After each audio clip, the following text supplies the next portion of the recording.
Mama. You want to come sit in the chair? Yeah. Oh, okay. Fine, don't. Coming up on today's episode, I'm going to answer a few more of your questions for me in a brand new edition of Ask Me Some Things, featuring items in our house I have to hide from our kids. Plus, for this week's Doomscroll, a fellow NFL wife's take on celebrating touchdowns. The key? Without getting fined.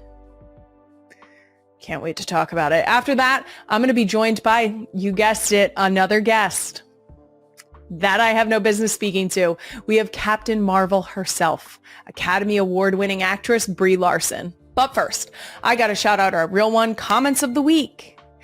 On our last episode, I said I was done with family Halloween costumes after the Little Mermaid fiasco of 2023. This year, we might just have 3 Elsas, to which @Dora Winifred responded, hear me out, ... 6 Elsas. Honestly? I'm so into that. If I could get Ellie to not be Anna, I'd do it in a heartbeat. But I can't have 5 Elsas and 1 Anna. Finn is going to be Anna so that we have 2 and 2. 2 Annas, 2 Elsas. That's the plan, though. Who knows? Next up, I was featured in a behind-the-scenes clip from the other podcast. If you haven't seen it, Queen Emma, the clip, please. How's my wife calling me? Hello, darling. Ew. I meant hello, Kylie. Darling. Sorry. Hello, darling. Yeah. How things go for you today? What are you doing for dinner? Eating some type of animal carcass. Okay. You must still be on the podcast. I am. A couple of the top comments from the real ones and the 92%ers. Someone said, Jason, hello, darling. Kylie, ew, darling. Haha, love her. Guys, I don't know how many times I have to say it. Darling, hun, honey, dear, baby, babe. No. And he doesn't call me darling on a regular basis. I want to point that out. That was very out of the ordinary. The other main takeaway from this clip, Kylie is all of us. Someone else just freaking decide on dinner. I thought it was very funny reading these comments because I didn't scroll very far, but I found that the common theme was that everyone is exhausted.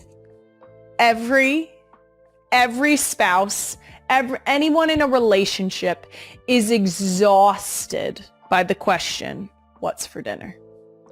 What do you want for dinner? I didn't even know. There are so many people. She has decision fatigue. How cool would it be if you asked someone, what do you want to eat? And they looked you straight down the barrel and said, I want a salad from this store. I want a pizza from that place. I want a cheesesteak from you know where. That'd be so cool.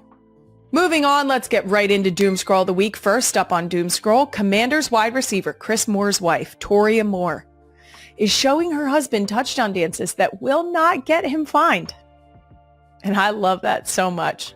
Queen Emma, the clip, please. It says, showing my husband touchdown celebrations he should have done instead of launching the ball and getting fined. For those of you who don't know, in the NFL, there are so many times that you will get fined. Sorry, NFL, I'm telling all your secrets. One thing you are not allowed to do is launch the ball as a celebration. You're not allowed to do that. I don't think you're allowed to launch anything into the stands specifically. Not allowed. So, as his better half, Toria was just trying to offer up better options to show excitement and celebration that will not require you to have payroll deduct. I do not personally know Toria, but that's a good idea, girl. I love that idea. My husband as an offensive lineman was not coming into scoring opportunities and therefore was not often partaking in touchdown celebrations. Also, he is on record saying that typically when they would make the march down the field, he was tired. So like he's not going to the end zone to celebrate when he still has to get to the sideline before the extra point setup. He's big man. Big men like to go straight where they're supposed to go and don't make many stops along the way. So he did not have many opportunities to celebrate or create many opportunities for himself to celebrate. But what I did often remind him was that if a fight broke out, that he better keep all 10 of his piggy toes on the outside of that field. Because you want to know another way they pop you? If you so much as step a foot onto that field when you were not previously on that field while there is a fight happening, even if you went out there to break it up, fined dollars out of your pocket into the NFL's. They don't fuck around with that. They do not fuck around with that. And now, again, I could be misrepresenting this, but this was my understanding. If the rules have changed, cool. But I'm telling you, when Jason was there, that was my pep talk. My pep talk was like, hey, doesn't involve you. You keep your ass where it is. Don't do it. Because as much as I would love to say that Jason would be the one that would hop in there and be the peacekeeper breaking it up, you and I both know.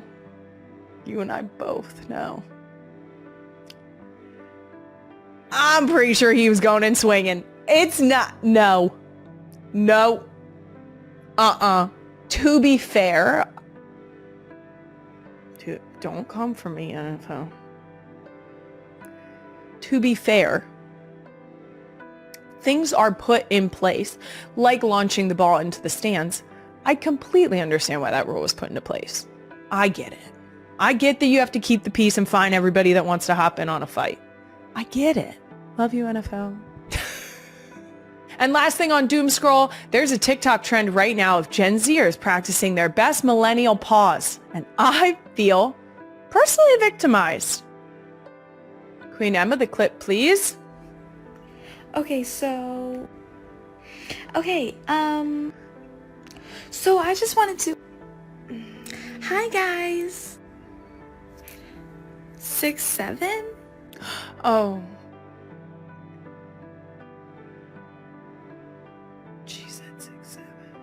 Okay, for those of you who might not understand the concept of a millennial pause, I'm going to give you the best explanation that I can give, which is a very broken understanding of what the millennial pause is, but considering I often do it, apparently, maybe I'm the perfect person to explain this. It is when you start recording a video and you don't immediately start your words. That you sort of take an extra second to think. It might be dead space. It might be an it might be a, so I was thinking. All of these would fall under the realm of millennial pause. Basically, it's an amount of time at the beginning of a video that we are not providing any information, that we have not hurried to the point, which seems rushed.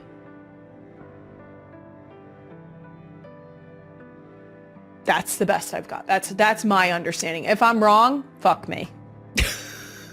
Can we keep that? I was actually informed by some of my former field hockey players that I am known to millennial pause. So, thanks, girls. Appreciate ya. I'm going to start doing it on purpose, and I'm going to start doing it for an extended amount of time. A very long pause. I feel like Gen Zers having a problem with our pause or our lack of a sense of urgency in how we start our videos is their need for, like, as fast as we can do it. Chill out. Take a deep breath. You don't need us to be speaking like a chipmunk. Chill out. We'll get there. God, haven't you heard of enjoy the journey? Enjoy it. Sit down. If you don't want to stick around, guess what? I'm going to start millennial pausing. First of all, I'm going to start making TikToks again. No, I'm not, but we can pretend. It's going to be the equivalent of like, hey, so when you guys go to get, like, when you're about to get your period, and then the women will start the video that way, and then all of a sudden they pause and they're like, okay, did the guys leave? Is it just the women are left, right? Okay, so here's what we need to talk about. It's going to be one of those, but with a Gen Z pause. Good luck. If you listen to me on 1.5 speed, you might want to bump it to 2 times speed. I listen, I can't even say I listen. I don't listen to myself. If I were to listen to myself, I listen to it. I just started new. I just started another podcast that if I'm going to listen to a podcast is the podcast that I would spend my time listening to. Old depths, if you will. I listened to it on 1.2. So you should probably speed me up to like a good 1.5. I mean, that's it for Doomscroll of the week. Moving on, a brand new edition of places Kylie has some business being. I have zero business being in most places, but sometimes there are places that based on my experience or qualifications, I should be there. So I think that my years of playing / coaching field hockey and the fact that I'm from here, doing a field hockey clinic in our area is probably a place I have a little business being. Not a lot, but some. Yep, that's right. This past weekend, I put on my second youth field hockey clinic.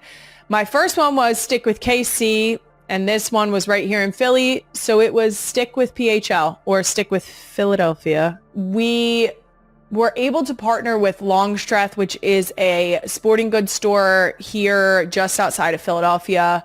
They are the people I've been going to for my entire life for my sports equipment. I was asked to sign field hockey balls, shirts, sticks. This feels ridiculous. It feels silly. I have no business signing a field hockey stick. Don't anybody. At some point, I literally told one of those children, this just decreased the value of your stick. So there's that. A peanut! That was a quick head snap. Did you see that? Oh, hey, girl. Okay, let me feed this child real quick. Mama. You want to come sit in the chair? Yeah. Oh, okay. Fine, don't. You know she plays in the corner in the kitchen and says, I'm on the podcast. Who do you talk to on Dad's podcast? Uncle Travis. Mom and Dad are... I smoochie kiss Daddy. All right, you can do the eyebrows real quick for Tina, and then we'll be all done. Then you're going to go back.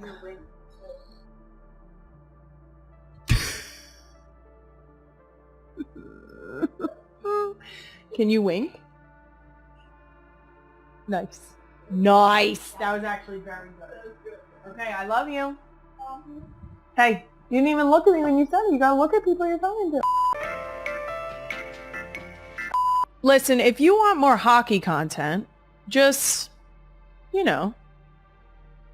stay tuned. Wonder what that means. Okay.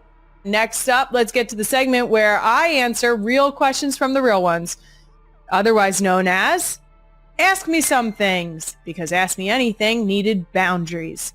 You crazy MFers. Okay. First question from Brandy Burkhart. Kylie, if a child knocks on your door on Halloween dressed as a Cowboys football player or cheerleader, do you give them candy or tell them to get off your lawn? Here's the deal. If we receive trick-or-treaters, which we do not, hypothetically speaking, I would give every other kid a piece of candy, and then I would march my ass to the kitchen and get a box of raisins and drop that right in that bag. Did I hesitate? Guys, raise your kids right. Okay? I don't know what, that's the best advice I can give you. I'm not going to tell you how to parent your kids, but this is where I draw the line. So apparently I'm going to give them either raisins or nothing. Ooh, maybe like an old avocado. Next Ask Me Some Things question is from Emily R. That's actually exactly how it's written. Ask me some things question. Is there anything you have to hide from the girls, specifically scissors? And which one of the older three would try to cut their hair or their sister's hair first? This is a very easy question. So easy. Things that have to be hidden from my children. Surprisingly enough, not scissors. What I do have to be careful of is any type of writing or drawing utensil. It's everywhere. It's on the couch. It's on the wall. It's on the floor. It's on the table. And guys, this is like, I know there's going to be a population of people that hear this and say, well, that's because you don't kiss my ass. Kiss my fat ass. I've tried everything. We've sat in timeout. We have had to scrub it up ourselves. We have had to, now they go on lockdown. That's our compromise. To be fair, they are newly 6, 4, and 2. Their reasoning and decision making, not the best. But for some reason, anything that is smooth to go on your human body, head to fucking toe. It is absurd. It's insane. The minute they get a silky crayon, watercolor paint, any paintbrush with even a hint of color left in it, full face paint, a full face of paint. It's bananas. I've had enough. Markers striped like a tiger. Suddenly they're tigers. Ridiculous. I'm out. You know who will be my child that cuts hair? And I know it without a doubt. And I feel like I could millennial pause this and everyone can say it together. Bennett, Llewellyn, Kelce. She is my most mischievous child. Jason and I are in for it. That does it for Ask Me Some Things, real ones. This is an official call to action. Please send all the Halloween related questions you can think of. I'm going to be joined by a very special guest next week, and we want all the questions. You can also ask about the family, after wax care, being married to me, Japanese maples, Queen Emma. I think I'm making it too obvious who this guest is. Too bad. Comment here on YouTube, on Spotify, or tag us on any social media at NGL with Kylie. We're going to answer a bunch of your questions next week. Coming up, Brie Larson is joining me, but first, Skittles! Real ones, if you're a Type C parent or a Type C person like me and sometimes need reminders for everything on your to-do list, consider this your official reminder to buy that candy for your trick-or-treaters. Yep. I also recommend adding Skittles to your bowl. And if you've already got your Skittles and you're looking for even more Skittles-related fun, you got to check out their new TikTok series. That's just a Doomscroll away, called Ghost Roommate. That's right, Skittles is flipping the script on the whole spooky angle and instead hit us with a 90s-style sitcom. Ghost Roommate follows 2 roommates, one human, one ghost, as they navigate life, Halloween, and their love for Skittles. And my favorite part about each episode, it's only 6 seconds long. In my opinion, some of the best internet videos of all time are 6 seconds long. R.I.P. Vine. Jason Kelce is thanking his sister-in-law to be Taylor Swift, after the Kansas City Chiefs win against the Las Vegas Raiders. During the Wednesday, October 22 episode of the Kelce Brothers' New Heights podcast, Jason, 37, gave a shout-out to Swift, 35, following the singer's attendance at the October 19 game in support of fiancé Travis Kelce. "We got the Chiefs' dominating win for the Raiders." "Yeah, baby," said Jason. "Eagles back in the win column." "Thank you so much, Taylor." "Thank you so much," he said in reference to the singer. Jason then commented on Travis's teammate, Patrick Mahomes, posting an Instagram clip of the game to Swift's song Opalite from her new album The Life of a Showgirl, which showed his skillful pass to wide receiver Raheem Rice. Pat was hitting him with some back shoulder. "He's getting a lot of big plays." So much so that Pat decided to post a Rassi highlight clip, to the tune of Opalite, said Jason. "That's too good," Travis, 36, responded about the song. "I told y'all it was gonna be a banger, man," he added of the track. "The sky is definitely opalite in Kansas City right now for the Chiefs. There's no question," Jason continued, referring to the song. "It was onyx for the first 2 weeks, but we are full on beautiful," he continued using references from the lyrics. Swift attended the Chiefs game against the Raiders at Arrowhead Stadium in Kansas City on Sunday, October 19.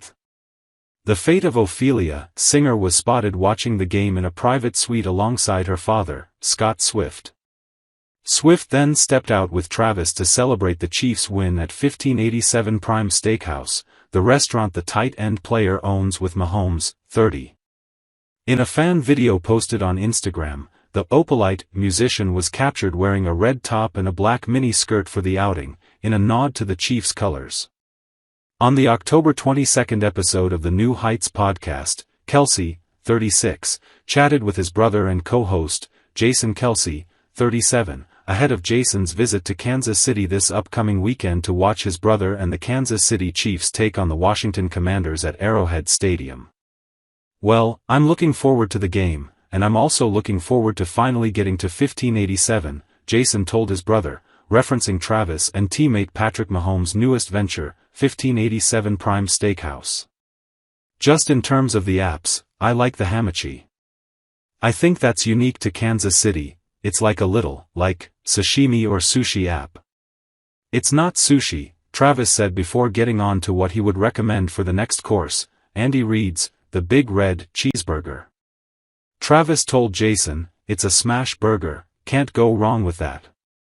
It's a Wagyu smash burger at that. You can get it with, the special sauce, you can get it with ketchup. I think it comes with a few sauces that you can pick and choose from." The Chiefs star then explained to his brother that he suggests the chicken nuggets, which he described as crispy, delicious, and pastrami, not in sandwich form, that comes with dipping sauce and pickles. But for the main event, Travis, of course, suggests a steak, an A5 Wagyu strip. "Do what I love to do," Travis suggested to his brother, which is to get the A5 Wagyu strip and put truffle butter on top with truffle linguine. Jason was not pleased. "I don't like mixing truffle with steaks. Just give me the steak," he told Travis. "If it's good steak, I shouldn't need truffle butter." But Travis insisted he was the expert on the subject, as most brothers do. "I'm telling you, you're gonna do it wrong. You gotta do it the way I'm asking you to," he told Jason. "Just do me a favor. Just get it like this."